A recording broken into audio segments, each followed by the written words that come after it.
The Bachelor, the greatest seasons ever premiered. Chris Harrison gave us an update on Clare's season, and Kelly and Peter revealed their plans for the future. Hey guys, welcome back to Shared News. We got a lot of Bachelor news to cover, but before we get into it all, if you're new here, be sure to hit that subscribe button and notification bell so you don't miss out on any updates. We are back at it again. I'm Renee Ariel, and I'm joined by the lovely Fiona Zering. Hello. Okay, Fiona, so obviously we had a Bachelor special premiere this week. I would love to hear what has gone on with that show. So The Bachelor, the greatest seasons ever premiered. They kicked things off with Lowe's season, probably because Sean is the only lead ever as a Bachelor to have married his final rose. The Bachelorette, as we know, has a much better track record. He's been married to Kaitlyn for 6 years. They have 3 kids. There was a super sweet moment where their oldest son said hi to Chris Harrison via Skype. All in all, it was very sweet. Obviously, it highlighted all of the best moments and most intense moments from that season in the one night special. But the ratings were not very good. So they had 2.4 million total viewers, which, to sort of put that in perspective, Peter's season averaged 5.1 million total viewers per episode. It was sort of on par with Listen to Your Heart's viewership so far. But the fans who did tune in, that based on their reactions on Twitter, they seemed to enjoy it. One fan tweeted, "The Bachelor, the greatest season ever, is incredible. 2 hours, but nothing but the spiciest moments of the season." Which, by the way, it's 2 hours and like 10 minutes without commercials. It's 3 hours long live. It is a super long special. I think some of the criticisms were people were hoping to see some like never before seen moments from the season that maybe didn't make it to air, but were special between the two of them. And that wasn't really included. Ashley I wrote a piece for Cosmos suggesting that it would have been really cool to have heard Catherine and Sean sort of narrate some of these moments from their perspective or how they remembered it. We didn't really get any of that. So interesting start to this new special. I know a lot of people were really, really excited about it initially, but it seems to be sort of on a slow and steady start. What are your thoughts? I completely agree with Ashley I. That was something I didn't even think about. That would make it so much more interesting and just different for me. And I know we had discussed this a little bit before we started filming, but I love the idea of rewatching and just honestly watching some of these past Bachelor seasons that I have not seen before or that I would love to revisit. And I love that we are able to do this now with a special in one night. But that being said, I feel like with the Bachelor catalog now being a part of HBO Max, it's in people's minds, like it's in mine that they can, so if they desire, go rewatch season 10 or 12 or whatever it is, including Sean's season, including Ben's season, whoever's season, whether it's a Bachelor or Bachelorette, we have that available somewhere in the internet that I don't think existed really before. That being said, I think that's a big reason why a lot of people didn't tune in. It's kind of like when you know you can have something, you don't really want it as much. If the Bachelor catalog did not exist anywhere else and it would be like a whole ordeal to find it, I think people would be more apt to like watching this special. But I understand why less people tuned in because of that. That being said, I also wish that there was more bonus content that had more to it. The one cool thing though, that we did learn in the premiere is we got a little update on what is happening with Clare Crawley season. So during the premiere, Chris gave us all, and you guys, it feels so weird calling him Chris and not Chris Harrison. I don't think I'm able to do it even when I'm talking casually, so I gotta go back to Chris Harrison. Chris Harrison gave fans an update on Clare's season, finally, and he said, and I quote, "We do promise we will bring you Clare's incredible season as soon as we can, but I want you to know what we have planned is pretty special." So in case you guys don't know, Bachelor in Paradise is delayed, but Chris made it clear that Clare is still a priority, and it looks like they won't be skipping over her for now to try and stay on schedule. Obviously, we don't have any updates with like production times and when that will all happen. But even hearing that it is still a priority and it is going to happen, I think gives viewers a little bit of hope. And I know, we know because we live in Los Angeles. Well, I'm currently in Massachusetts still, but with film and production, I believe in movies starts up in either late June or July. So I would think, and you tell me what you think, Fiona, that's when they should get filming, right? I mean, that would, in a way, totally make sense. I think that there's so much to navigate right now in terms of people's health. And I think that there is definitely a lot of effort across all the networks and all the productions out there to figure out like, okay, how can we do this safely? How can we get that moving as fast as possible? And I definitely think that, especially seeing that this little filler thing that they've created maybe isn't doing as well as they had initially expected it to.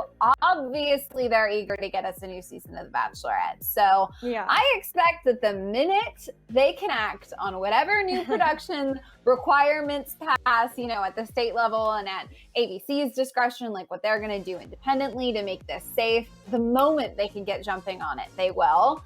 And I think it'll be really interesting. I think that his quote sort of alludes to the fact that, like, again, they've said this before, this season is going to reflect what's happening in the world right now, how all of these health precautions had to come into effect. Obviously, we're going to see it. So it'll be a very interesting season, to say the least. But I'm still excited, and I'm getting even more eager to see Clare. I mean, I know she was controversial when she was announced, but I'm really excited about it. I feel like you are too.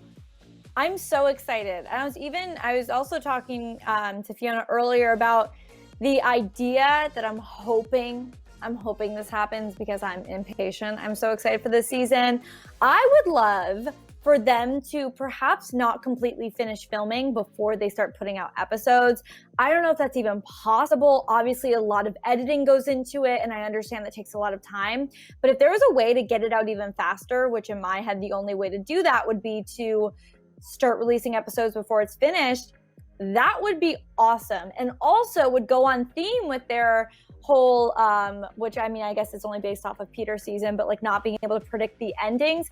That's one way to do it. Have the audience have no idea because you guys don't know before episodes start getting released. However, that would also make the whole show a bit more genuine and less produced. Because if you think about it, if they can't have portrayed that certain narrative of like a villain or someone they want to be really liked, because who knows, in episode 6, Mary, or maybe not Mary because it's the Bachelorette this season, but like Tom does something that bothers us all, even though Tom was edited to look like the best in episode 1, I think it would make for pretty interesting TV. Oh my God, I couldn't agree more. I think that would be awesome. I think there are so many people out there who are going to keep tuning in, but the biggest complaint is like, it's too produced. Like, it would be a whole new experience to sort of see what they can produce on a week to week or a couple weeks basis. And I agree with you. I think it would be a lot more genuine. Speaking of, as you mentioned, our guy, Peter, and his crazy season that was perhaps one of the most produced of them all. Peter and Kelley actually popped up in this special all about Sean Lowe, interestingly. And they basically said, this is from Peter, he's extremely happy. He's very hopeful for their future. And about Kelley, he said, quote, "This is my girl." So it took him a long time to figure it out. It was quite the journey, but where they are right now, they're extremely happy. He's very confident in his relationship with Kelley. Kelley joined into the discussion. She basically talked about how things didn't work out for them on the show, but that there's no hard feelings there. She said it's all water under the bridge and echoed the fact that they are so happy now. Peter did joke about what their future looks like, saying, "What now?" Well, so Kelley's moving into my parents' house. No, I'm just kidding. I'm kidding. Which is yikes on so many levels. Obviously, he was kidding. They are staying with the family right now. So I think a lot of people were sort of poking fun at the fact that Peter still lives at home. And does that mean Kelley's going to live at home with Barb and Peter Sr. and all of the rest of them? But It looks like that's not really what they have in mind. Thank God. He said, quote, "We are just really excited for the future. When this pandemic finally ends, we both have dreams. We'd love to live in New York City for a little bit and get that experience. So hopefully, fingers crossed, that's in our future, and just enjoy each other. It's been great." So looks like they are not only going to move out of the house, they're going to move across the country and really get a fresh start, which I think is great. What do you think? The only thing I'm disappointed in about this is I don't think we'll get as many collages as we would have had they actually moved in with Peter's family. But, you know, knowing Barb, like, there's a way, you know, when there's a will, there's a way. I do see a lot more collages in our future, so I'm happy about that. I'm kind of here for this next Kelly-Peter journey in all seriousness. They're very sweet. Honestly, you guys, like, I know we've hated on Peter a lot in the past. I know not just like me and Fiona with certain stories, but just like as Bachelor Nation as a whole, considering how his season played out. But honestly, like, they survived quarantine, continue to survive quarantine. They're super sweet on social media. I love that now when Peter talks about their relationship, it's a lot of we, you know, like, that says a lot. Because you can even, if you learn a lot about people's relationship dynamics just based on how they talk, whether it's, well, I'm going to do this with her. We're going to, we versus I, and, you know, he very much thinks of them as a unit, which kind of shows how serious they're becoming. Totally. And I think that there is something to be said about everyone's poked fun at his journey individually. And then sort of when they got back together, there was a lot of poking fun at, like, what the heck, Kelly? Like, you were our rock star. Like, we all ended this season saying, like, Kelly, get out of there. Like, you're better than this. And I think that there's something to be said about overcoming all of that and being as cute and as solid as they seem to be. I see very bright things in their future. Moving on from the two of them, next up for this greatest season ever recap is going to be Kaitlyn Bristowe and then Ben Higgins, some more favorites. So who do you think it would be awesome to hear from during those episodes, sort of like a Kelly Peter Poppin moment? And do you think more people are going to tune in to this special show? Okay, it's really hard to say because, as we know, Kaitlyn and Ben are no longer with the people that they picked. Knowing also that Kaitlyn and Ben have also both moved on to different people, I'm very curious to see how they are going to talk about their seasons. Because, mind you, Kaitlyn is with Jason now. They're quarantined together. They're super serious about each other. Ben Higgins is engaged to, I cannot remember her name. She's outside of Bachelor Nation. Gorgeous girl. But they're engaged now, quarantining together. And now both of their new significant others are going to watch them fall in love and get engaged to two other people. So that is what I'm most interested in seeing, is how Ben and Kaitlyn talk about the season, like, live, because I'm sure they'll tweet about it or something. I'm sure they're contractually obligated, maybe not, but I would think so. And I would love to see how they're experiencing it, because we have to remember, with the season we just witnessed, like, that couple's still together. Like, they can, like, you know, be like, oh, I think I look whatever, and like joke throughout the 3 hours about how they do end up with the person that they pick. But these next two episodes, you guys, are two couples that did not work out. Okay? And I live for the drama, because there's, I mean, quarantine, you guys, you gotta live for some drama. And I want to see what they have to say about it. All right, you guys. Well, we want to know what you guys are thinking. Did you watch this first episode? Did you enjoy it? Did you miss the boat? And now you think you'll tune in to see what happens next? Let us know in the comments. And before you go, be sure to subscribe and ring the bell so you don't miss out on any Bachelor updates. In the meantime, if you want to keep up with Renee and I, you can follow me on socials at Fiona Zaring. And Renee, where can they find you?